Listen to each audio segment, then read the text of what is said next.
আসসালামু আলাইকুম। আন্তর্জাতিক বার্তা চ্যানেলে আপনাকে স্বাগত। শুরুতেই জানিয়ে দিব শিরোনাম। ইরানে সন্ত্রাসী হামলায় ৩ সেনা নিহত। এরপর জানিয়ে দেওয়া হবে ট্যাঙ্কার আটকের ঘটনায় বাড়ল তেলের দাম। সর্বশেষ জানিয়ে দিব যুদ্ধের অজুহাতে কিয়েভ নির্বাচন এড়িয়ে যাচ্ছে ট্রাম্প। এতক্ষণ শুনছিলেন সংবাদ শিরোনাম, এবারে বিস্তারিত। ইরানে সন্ত্রাসী ও শত্রু গোষ্ঠীর হামলায় ইসলামিক বিপ্লবী গার্ড বাহিনীর আইআরজিসির ৩ সদস্য নিহত হয়েছেন।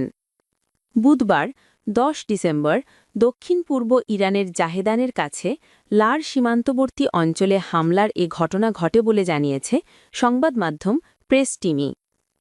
আইআরজিসির কুদস আঞ্চলিক সদর দপ্তর থেকে প্রকাশিত এক বিবৃতি অনুসারে ইরানের দক্ষিণ পূর্ব সীমান্ত রক্ষায় দায়িত্ব পালনের সময় সৈন্যদের লক্ষ্যবস্তু করা হয়। আইআরজিসি বাহিনী ওই অঞ্চলে এরই মধ্যে অভিযান শুরু করেছে বলে জানা গেছে। বিবৃতিতে বলা হয়েছে, বর্তমানে হামলাকারীদের খুঁজে বের করা ও মোকাবিলা করার অভিযান চলছে। পাকিস্তানের সীমান্তবর্তী সিস্তান ও বেলুচিস্তান প্রদেশ সাম্প্রতিক বছরগুলিতে বেসামরিক নাগরিক এবং নিরাপত্তা বাহিনী উভয়কেই লক্ষ্য করে ঘন ঘন সন্ত্রাসী হামলার সম্মুখীন হয়েছে। দক্ষিণ পূর্ব এবং দক্ষিণ পশ্চিমাঞ্চলে ইরানি বাহিনীর ওপর হামলা চালানো সন্ত্রাসী গোষ্ঠীগুলোর বিদেশি গোয়েন্দা সংস্থার সাথে সম্পর্ক রয়েছে বলে ধারণা করা হয়। ভেনেজুয়েলা উপকূলে একটি বড় তেলবাহী ট্যাঙ্কার আটক করেছে যুক্তরাষ্ট্র। মার্কিন প্রেসিডেন্ট ডোনাল্ড ট্রাম্প এ তথ্য নিশ্চিত করেছেন। ভেনেজুয়েলা সরকার ও ওয়াশিংটনের মধ্যে চলমান উত্তেজনার মধ্যেই এই ঘটনা ঘটল। ট্যাঙ্কার আটকের খবর প্রকাশের পরেই বিশ্ববাজারে তেলের দাম সামান্য বেড়ে যায়। বাজারে তেলের সরবরাহ কমে যেতে পারে এমন আশঙ্কা তৈরি হয়েছে। বিবিসির প্রতিবেদন অনুযায়ী জাহাজটি আটক হওয়ার খবর বুধবার ১০ ডিসেম্বর বাজারে প্রভাব ফেলে। এতে ব্রেন্ট ক্রুডের ফিউচার দর ০.৪% বেড়ে ব্যারেল প্রতি $৬২.২১ পৌঁছায়। যদিও বৈশ্বিক দামে সামান্য বৃদ্ধি হলেও যুক্তরাষ্ট্রে জ্বালানি তেলের দাম এখনও বহু বছরের মধ্যে সবচেয়ে নিচে রয়েছে। এএএ এর তথ্য অনুযায়ী দেশটিতে সাধারণ পেট্রোলের গড় দাম ৪ বছরের মধ্যে প্রথমবারের মতো প্রতি ব্যালনে $৩ নিচে নেমেছে। ভেনেজুয়েলা ও যুক্তরাষ্ট্রের সম্পর্ক দীর্ঘদিন ধরেই উত্তপ্ত। প্রেসিডেন্ট ট্রাম্প বহুবার নিকোলাস মাদুরোকে স্বৈর শাসক বলে সমালোচনা করেছেন। মাদুরোকে সরে যেতে চাপ দিচ্ছেন কিনা এমন প্রশ্নে ট্রাম্প ইঙ্গিত দিয়ে বলেন, আমরা সেদিকেই এগোচ্ছি। গত কয়েক মাস ধরে যুক্তরাষ্ট্র ক্যারিবিয়ান সাগরে যুদ্ধজাহাজ, যুদ্ধবিমান, মেরিন, ড্রোন সহ বিশাল সামরিক বাহিনী মোতায়েন করেছে, যা গত কয়েক দশকের মধ্যে সবচেয়ে বড় উপস্থিতি। একই সঙ্গে মাদকবাহী সন্দেহে বেশ কিছু নৌযানে বিমান হামলাও চালানো হয়েছে। ট্রাম্প প্রশাসনের দাবি, এসব হামলা মাদক চোরাচালান রোধ করতে প্রয়োজন। ট্রাম্প আরও অভিযোগ করেছেন, মাদুরো একটি মাদক পাচারকারী চক্রের নেতৃত্ব দেন, যদিও মাদুরো তা অস্বীকার করেছেন।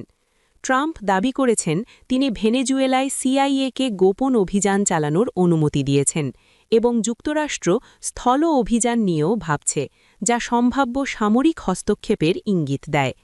এর আগে অগাস্টে মাদুরোর অবস্থান জানাতে সক্ষম যে কোনো তথ্যদাতাকে $৫ কোটি পর্যন্ত পুরস্কার দেওয়ার ঘোষণা দেয় যুক্তরাষ্ট্র। ইউক্রেনের দ্রুত প্রেসিডেন্ট নির্বাচন আয়োজনের আহ্বান জানিয়েছেন মার্কিন প্রেসিডেন্ট ডোনাল্ড ট্রাম্প। তিনি অভিযোগ করেছেন, যুদ্ধের অজুহাতে কিয়েভ নির্বাচন এড়িয়ে যাচ্ছে এবং এতে দেশটির গণতন্ত্র প্রশ্নের মুখে পড়ছে। এ ব্যাপারে ইউক্রেনের প্রেসিডেন্ট ভলোদিমির জেলেনস্কি বলেছেন, যুক্তরাষ্ট্র ও ইউরোপীয় দেশগুলো যদি নির্বাচনের নিরাপত্তা নিশ্চিত করে, তবে আগামী ৬০ থেকে ৯০ দিনের মধ্যে ইউক্রেনে জাতীয় নির্বাচন আয়োজন করা সম্ভব। রাশিয়া ইউক্রেন সংঘাত দিন দিন আরও তীব্র হচ্ছে, বাড়ছে দুই পক্ষের হামলা পাল্টা হামলা। বুধবার ১০ ডিসেম্বর রুশ মন্ত্রণালয় দাবি করে, ইউক্রেনের আরও একটি বসতি নিয়ন্ত্রণে নিতে সক্ষম হয়েছে তাদের সেনারা। অন্যদিকে লিমান, স্লোভিয়ানস্ক সহ কয়েকটি শহরের রাশিয়ার হামলা সফলভাবে প্রতিহত করার দাবি করে জেলেনস্কি বাহিনী। ইউক্রেনের দোনেৎস্ক ওব্লাস্টের পোকরোভস্কেও চলছে রুশ হামলা। কিয়েভের দাবি, বুধবার কৌশলগত গুরুত্বপূর্ণ শহরটিতে ব্যাপক হামলা চালিয়েছে রাশিয়া। তবে ইউক্রেনীয় সেনারা এখনও শহরের একটি অংশের নিয়ন্ত্রণ ধরে রেখেছে বলে দাবি করেছে কিয়েভ। তবে সেখানকার পরিস্থিতি ইউক্রেনের অনুকূলে নেই বলেও স্বীকার করেছে জেলেন্সকি প্রশাসন। চলমান সংঘাতের মধ্যেই আলোচনায় উঠে এসেছে ইউক্রেনের নির্বাচন প্রসঙ্গ। তুর্কি সংবাদ মাধ্যম টিআরটি ওয়ার্ল্ডের প্রতিবেদন মতে মঙ্গলবার ৯ ডিসেম্বর পলিটিকোকে এক সাক্ষাৎকারে ট্রাম্প বলেন, ইউক্রেনের এখনই নির্বাচন আয়োজন করা প্রয়োজন। তিনি বলেন, দেশটি সত্যিকারের গণতান্ত্রিক কিনা তা নিয়ে প্রশ্ন উঠছে। প্রেসিডেন্ট ট্রাম্প অভিযোগ করেন, রাশিয়ার আগ্রাসন শুরুর পর ২০২২ সালের ফেব্রুয়ারিতে দেশে জরুরি অবস্থা জারি করে ইউক্রেন, আর তারপর থেকে দেশটিতে নির্বাচন স্থগিত রয়েছে। নির্বাচন এড়াতে যুদ্ধকে অজুহাত হিসেবে ব্যবহার করছে কিয়েভ। ইউক্রেনের আইন অনুযায়ী যুদ্ধ চলাকালীন দেশে জাতীয় নির্বাচন নিষিদ্ধ।